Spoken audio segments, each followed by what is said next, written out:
જો આ લોકો ભોપા છે અને અત્યારે રાત્રે અહીંયા આ લોકો સિંહોની અવરજવરવાળા વિસ્તારમાં બધા આ લોકો પોતાના ઘેટા અને માલ બકરા રાખીને અહીંયા બેઠા છે. અને આ ખુલ્લો વિસ્તાર છે એકદમ. બધા બહુ છે, બહુ બધા છે આગળ પણ.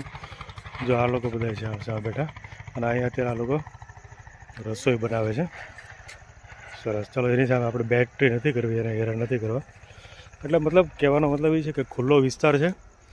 અને જો આ આખો રોડ વિસ્તાર ને સિંહો તો કહો ને 2 દિવસ પહેલાં જે એક ભૂંડા અહીંયા પકડી લીધું હતું.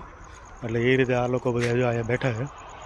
અને બહુ બધા ઘેટા બકરા બહુ બધા છે. જો આવી રીતે ઘણા બધા છે. જો કેટલા બેઠા છે અહીંયા પણ છે. આ આખો ભરચક મતલબ આખો ઘેટા બકરાના વિસ્તારને સિંહો માટે આ લોકો તો સતત જાગતા રહેવું પડે. 24 મતલબ આખી રાત આવી રીતે જાગતા હોય. આ કૂતરા છે એ પણ એ રાખે આવે એલર્ટ માટે.